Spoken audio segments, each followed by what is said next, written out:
just give me a real quick definition of like a basic definition of what you guys might think of a tower is? Tall building. Okay. A tall big thing. Yeah, sure. You guys?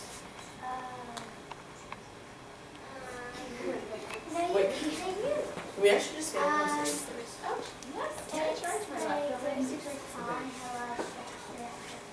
Okay. Can you also, when you say the answer, can you guys please give me your name so I can just... My name is Callie. Okay, Callie. Sure. You? What do you think a tower is? Yeah. A tower.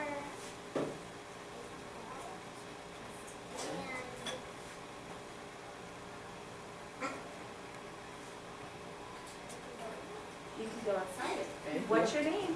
Yeah, and your name? Allie. Kylie? My name's Kate, and what I think a tower is something that's wide, and you can go inside of it and it's really tall. Okay. I'm Olivia, and the tower is a tall and big, thick, thin, big, tall, short. Okay. And when you start answering from now on, I want you guys to like give me what you guys think of the structure of the tower. So not just like it's tall and it's wide, but like maybe like the shape when you think of the tower. Yeah.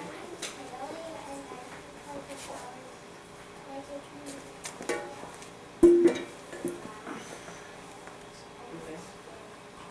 Okay. You? Well, something that has a good bottom and then goes tall up to the sky. Okay. Yeah, that's good. That's good. What's And your your name? Robert. Robert. Okay. And it's basically, it's tall, and sometimes it's like it can be like anything. I wonder what materials. Sometimes they use bricks, sometimes they use plaster, sometimes they use 3D printers. Sometimes and just like the entire stuff. Okay, you? My name's Charlotte, and I've been in the Missouri thingy. Missouri. St. Yeah, Louis Arch. Arch. It wiggles. And also, I think it's made of steel or something. I'm Summer, and I think that it's like a very tall building that is usually maybe in like a circle shape that goes all the way down, or it can be like almost steps. Okay. Yeah, that's good. More than a serious. You? My name's Parker. I think a tower is like a tall, sophisticated building made out of a bunch of different materials. And, it's usually square. Okay, that's good. Yeah. And you guys again, if you want to. Kate or Callie and Allie. Yeah. Tower could be pointy at the top. Okay, that's good. That's good. I can be pointy, and it can have like cement and Sure. Yeah. Olivia. And when I think of a tower, I usually think of it like a rectangle or a square. Tall. Have you guys ever heard of the tallest tower in the world? Isn't it? Burj Khalifa. Is that what that picture is? Isn't that what that picture is? That one. Did you want to go back? I think I can do it from the smart board. Isn't that the Burj Khalifa right there? It's the Burj Khalifa. It's in UAE or United Arab Emirates, I think. Or no, it's in Dubai. Sorry, it's in Dubai. Yeah, it's close enough. But yeah, so that's the tallest tower in the world right there. As you can see, it sort of has a point, like some of you guys were saying, and it sort of is built in a triangular shape, which we're going to talk about later. But that's one of the main structural points here. As you can already see, like we built this tower here out of triangles, so there might be something to do with triangles that really helps towers be really supportive and help with the structure. Sure, we can answer this. All right, so the basic definition is a tall, narrow building, and it can be either freestanding, like not touching anything, or it can be part of a building, such as a church or a castle. Can anybody name two famous towers? Sure. Okay. The arch. The Arch, the St. Louis Arch, yeah.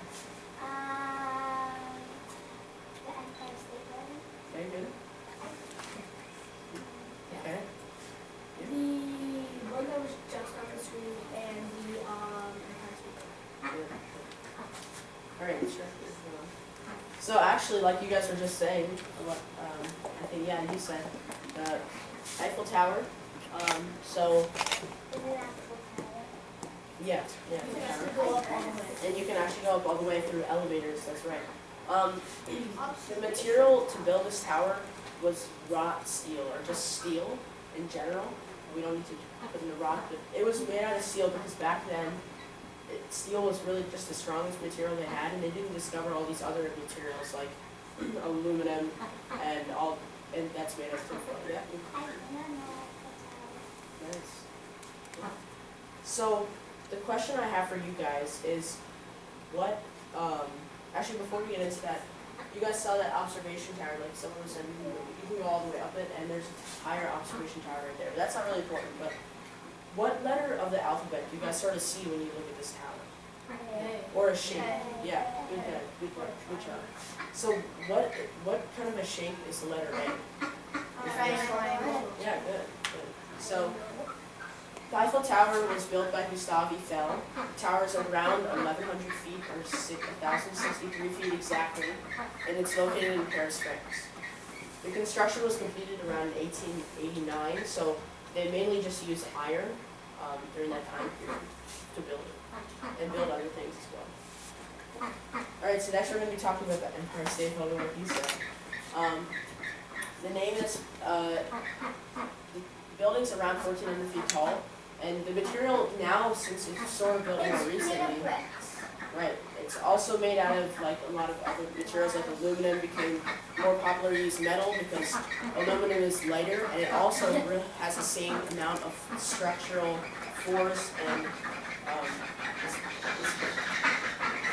it's very structural material, like metal is nowadays, right? So you could use that, and it is also a lot lighter. So what letter of the alphabet do you guys see in this? Okay, I, yeah, okay. And then it sort of gets more to the point, like a triangle at the top, right? There's the Doug. And what do you guys, without seeing what this says here, what do you guys? A tiny line. Yeah, so that's the. A tiny line. So it's very small compared to the Empire State Building. Right. Very hungry. So it was built. Again, the tower was built by the Stern Corporation. It was around 1,454 feet tall. It was completed in 1931. Like I was saying, they had a lot more access to materials. It was built from aluminum, stainless steel, limestone, like someone said, bricks, and granite. So like granite kitchen countertops you might see. Yeah. So, why do you guys think the Eiffel Tower was built in the form of an A? Yeah. Because like it had the same bottom and then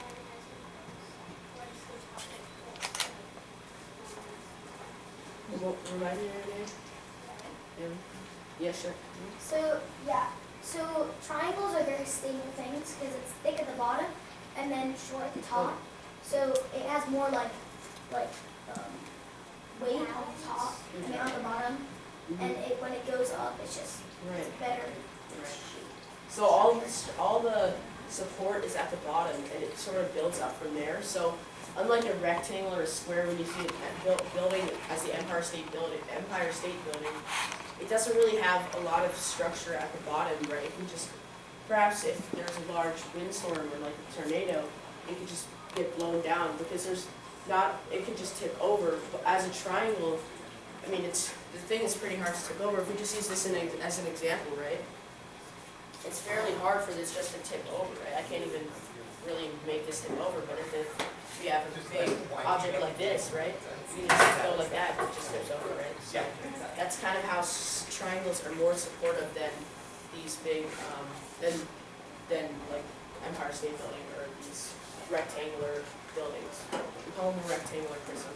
When you get into geometry, we'll talk about that. I know, babe. I know that's what yeah, we did it in first period. Ready? yeah, you got geometry. Me? I'm in 9th grade, yeah, I was gonna say that. I'm in 9th Oh, grade. you're older than my brother. You know my sister was by there? You're older than my Oh, yeah. You're She was in the one year third older grade than last my year. brother. Alright, so, I think, It was like a mysterious Okay. little thing. so the shape that we see most frequently in the Eiffel Tower was a triangle. And we already talked about why the shape is used. It's because it supports better than a shape like a rectangle or a square building. Although you don't really see much of a square building. Yeah. So it's the strongest form of a shape, and it's capable of maintaining its shape, and it has a solid foundation and can provide enormous support. You cannot collapse a triangle without breaking one of its sides. And the shape is used when building towers and bridges. So, have you guys ever heard of Egypt, right? Yes. Right. Oh, the Great Pyramid. Yeah, right, exactly. So the Great Pyramids were built in a pyramid shape like this. This is a triangle. If it's a 2D shape, it's called a triangle, or a pyramid if it's a 3D shape. So they were built in pyramids because they just held a lot better, and people back then were able to discover that and use that to their advantage when building tall buildings, right? So they built stuff out of pyramids and things like that when they were building. Although not all buildings back then were built out of pyramids, but most of them were. So.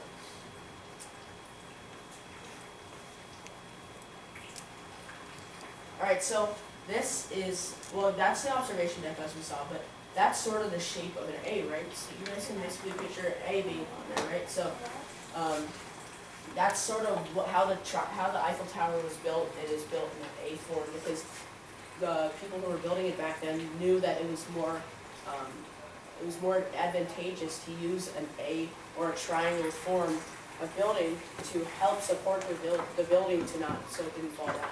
And Torben, I'm just going to interrupt for a quick second to remind my third grade friends, we talked a little bit about this when we talked about bridges, remember? Yeah, in fourth grade, remember, from last year. And this arch here is also like a triangle, right? So it's The two sides pointing in and coming to that bridge thing. exactly, sorry. No, So no, this applies, this engineering technique applies for towers and bridges, okay? And I'm sure many other things. So this is how it was built, right? So they didn't just build it like all at once, they sort of built it in stages. So this is this first stage here. They started building it up from that point to a singular point, so it would be more advantageous. And yeah, so that's the picture showing that they built it in stages. So you see, like right there, they have the break there. That's probably because that was like a point where they started building again. And it's best to build in stages because imagine you're trying to build all of that stuff. I mean, at least nowadays, we build in stages, right? We don't just keep building on because we have cranes now. We've sort of adapted to construction and we're able to be more, because this took a long time to build, and especially the Great Pyramids, right? As you can imagine. But this was probably built a lot faster, or buildings nowadays would go built a lot faster because they had use of cranes and stuff, and they could start building in stages. So they didn't just build all at once because it's sort of hard to get all the materials that you need to all up to that point, and there's obviously a risk of falling down. But so nowadays, buildings are built with cranes and stuff, like you guys will see at big construction sites. I don't know if you guys saw at the girls' school, there was actually some building there. They used to be crane, and they started building. They keep building up and up to put those materials up and not, yeah. So. And yeah. if something breaks or comes apart, it's a lot easier to repair if you're just repairing one small piece Right. instead of one huge piece, right? Yeah. All right, so I wanted to do a little experiment with you guys. So, during a strong wind, what do you guys think is how is it better to stand with your legs together or apart? Apart. Okay, good. Yeah. So, if you all wanted to stand up now, we're gonna do a little exercise. We're gonna try. Everyone has you can pair up with a partner, and we're gonna have everybody with their legs together one time, and you'll have your partner sort of give you a little push, and then with your legs apart. I can use it. And why do you guys actually think before we get started? Why do you guys actually think before we get started that your legs, having your legs apart like this, guys? Why do you guys think that having your legs apart will be more advantageous when you are getting pushed? Why do you guys think so? Yeah, sure. Because then if you look at this, we just fall down, like you said, like that, versus this is like that.